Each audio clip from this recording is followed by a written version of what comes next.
संबोधितम तत्तो प्रियात्मनम आर्यवर्तांतर शोभान मंगलम। भाई हम तो ऐसे देश में रहते हैं जहां पर माँ बाप के लिए लोग जो है वन चले गए, गर्दन कटवा दी।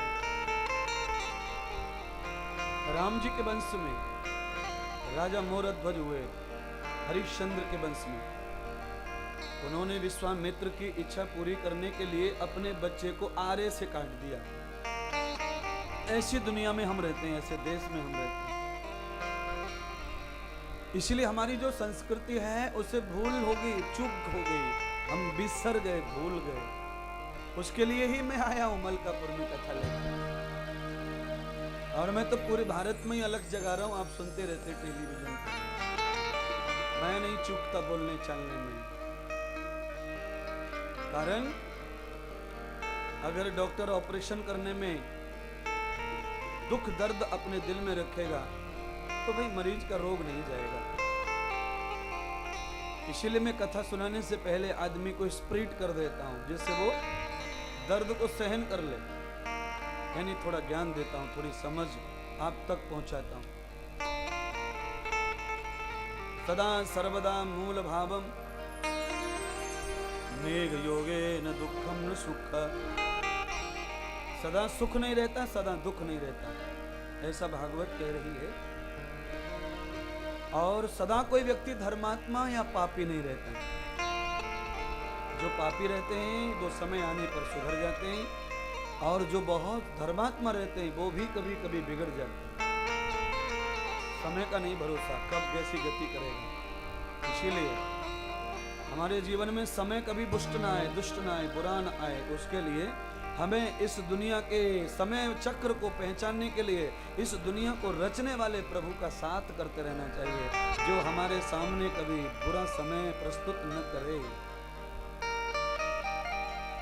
बुरा समय कभी भी आ सकता है। कभी कभी आदमी घर से दही शक्कर खा के जाता है तो भी एक्सीडेंट में मरता है। सगुन तो अच्छा था, दही शक्कर खा के नमस्कार करके चला, पर फिर भी गड़बड़ हो ही गया। क्योंकि कभी कभी सगुन काम नहीं करते। आदमी की जब पुण्य समाप्त होते हैं तो कोई सगुन काम नहीं करता। इसीलिए सगुन कोई मेरे घर से निकलते समय, पर पुण्य साथ में होने चाहिए। पुण्य और पुण्य रोज कैसे हो, तो उसके लिए बस एक छोटे छोटे काम है, वो मैं सिखाता हूँ आपको। घर से निकलने के बाद कोई बड़ा हादसा, बड़ा नुकसान, बड़ा घाटा और बड़ी विपत्ति, बड़ा संकट न घेर ले, कोई बड़ा अपमान, कोई बेइज्जती आपको न घेरे, उसके लिए रोज थोड़ा सा पुण्य कमाओ। और रोज पुण्य कमाने का नियम थोड़ा सा क्या है, बस अपने घर में जो रोटी बनाते हो वो पहली रोटी को बस कुत्ते और गाय को बांट दो, फिर दिन भर लेना न देना, मगन रहना।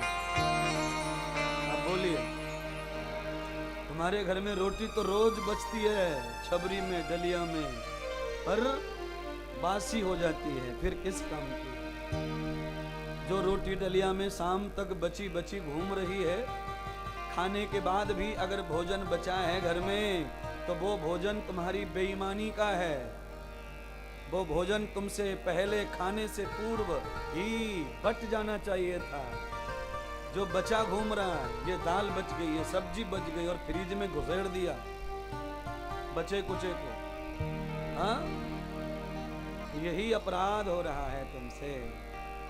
जो बचा है खाने के बाद वो तुम्हारा हिस्सा नहीं है। नहीं, खाने से कुछ बचेगा, इस पेट से कुछ बचा है, कभी ये पेट भरा है, पर भर गया तो भी बचा, मतलब ये बेईमानी का बचा, ईमान का गया पेट में। और जो बचा है वो बटना चाहिए था, दान होना चाहिए था उसका। किसी पवित्र ब्राह्मण को थोड़ा खिलाना चाहिए था, गैया को खिलाना चाहिए। अरे भैया, झूठा कूटा खिला दो कुत्ते को, कौवे को, इतना सा पुण्य ही जिंदगी भर आदमी को संपन्न बनाए रखता है, समृद्ध